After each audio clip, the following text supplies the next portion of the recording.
The mainstream media constantly publishes negative news about Tesla. They say things like the build quality is bad, the cars have lots of problems, blah, blah, blah, blah, blah, blah.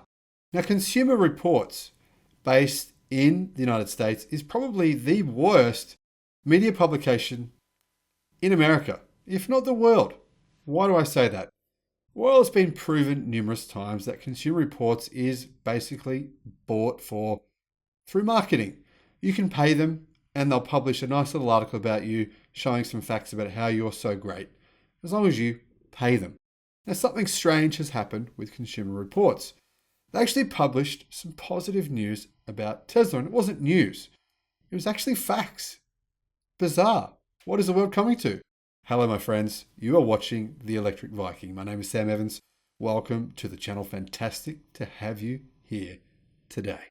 Thank you for tuning in. Thank you for supporting the electric revolution. You know, the world is actually getting better every day. It's amazing to see. Electric car sales are going crazy. And one of the things I think about, won't it be wonderful when every car in traffic, in a traffic jam, is electric, and I can sit there with my windows wound down, have the sun shine on my face, and not have to worry about sucking in toxic fumes. And you know what? We're getting closer to that point every single day. Now, thank you to the supporters of the channel on Patreon. I'll put a link in the description below. If you want to support the channel, I would really appreciate that.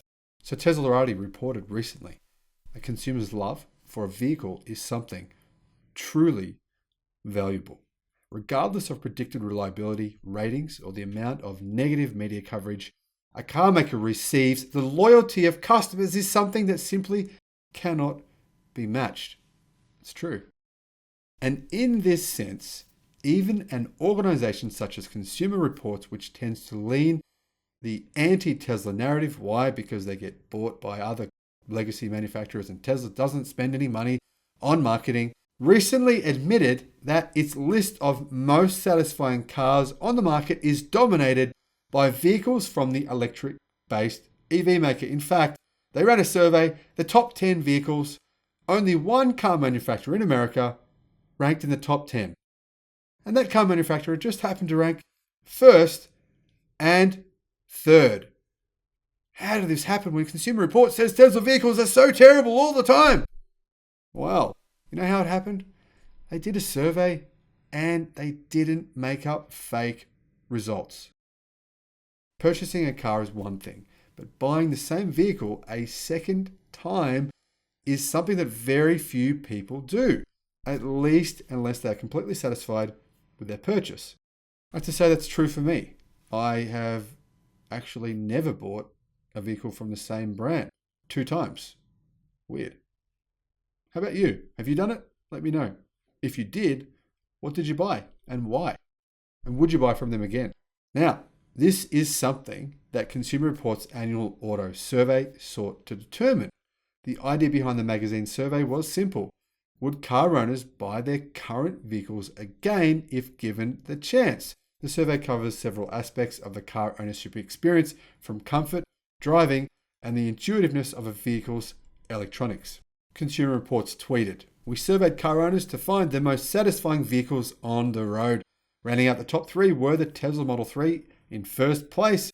Second place was the Kia Telluride, and third place was the Tesla Model S." Now, surprisingly, Tesla also had a 5th place with the Tesla Model Y. Jake Fisher, Senior Director of Auto Testing at Consumer Reports, highlighted the purpose of the annual auto survey. You want to know how owners like living with a car and how they feel about qualities and features after the initial excitement of a new car wears off, he said. As per Consumer Reports' 2021 annual auto survey, Tesla Model 3 is the most satisfying car in the United States right now. Personally, I'd prefer the Tesla Model Y. But anyway, who cares? The all-electric midsize sedan is followed by the larger gas-guzzling Kia Telluride. Personally, I don't like it. I think it looks whack. But anyway, that's just my opinion. It's also petrol, so it doesn't interest me. But anyway, the Tesla Model S is right at the ICE SUV's heels in 3rd place. The Tesla Model Y ranks as 5th most satisfying car in the country just ahead of the Mazda MX-5 Miata. Now, Consumer Reports actually tested 27 different brands in its recent annual auto survey. And I don't know what they're going to do now. How are these guys going to make money for the rest of the year? Now they've published this. I mean, how are they going to get money from General Motors and Ford and Toyota and everyone else that normally pays the money to publish stuff for them? I mean, Tesla doesn't pay for this stuff, so I'm confused. Consumer Reports, can you please tweet?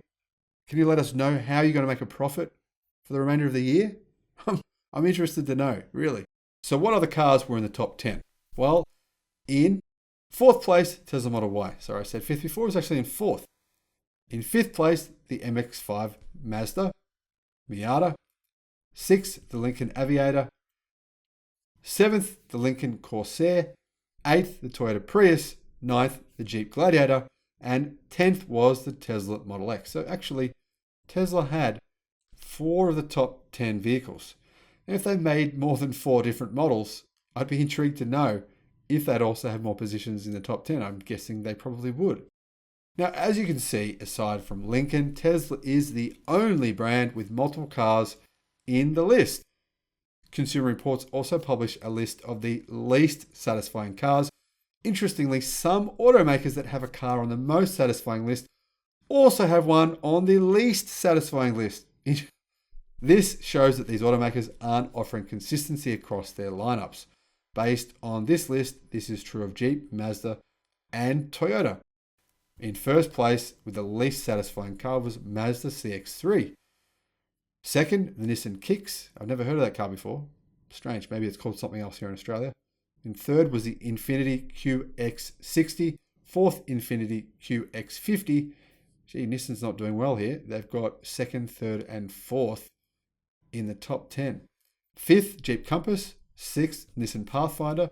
Whoa, that's again for Nissan. Seventh, Chevrolet Trax. Eighth, the Infiniti Q50, another one for Nissan. Ninth, the Ford EcoSport. And 10th, the Toyota CHR. So Nissan actually took 5 of the 10 worst in the top 10 least satisfying cars you can buy in America right now. Wow, Nissan, what's going on? Up your game. Make some more EVs. Isn't it interesting to see, though, that none of the least satisfying cars in that list were electric? Not one of them. Now, keep in mind, much of the press that we read on a daily basis, especially on sites like electric.co, which really do seek to kind of put a negative slant on anything Tesla because it sells, people click on it, they comment on it.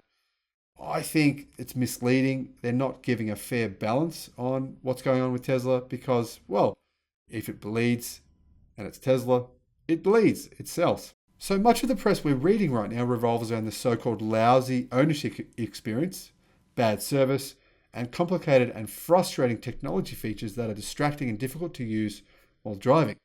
However, clearly, owners disagree with you guys, with electric.co, not you watching the channel, but with the people here on these websites and mainstream media obviously reporting this stuff as well. Clearly, the owners don't agree. And who matters more? People reporting on these vehicles or people who actually own them? Now, this may typically be because, as Inside EVs says, people testing the cars don't usually get the overall ownership experience. They probably rarely deal with Tesla service and they may not yet be comfortable with the car's futuristic tech features. Most cars today have Apple CarPlay and Android Auto. In fact, there are many knocks against Tesla for not offering those features. However, its owners seem extremely satisfied regardless. So, publications and readers seem to have opposing views of Tesla. Or are these publications just creating clickbait articles to bring in the money? Well, I think that's what they do. And that's what I try not to do.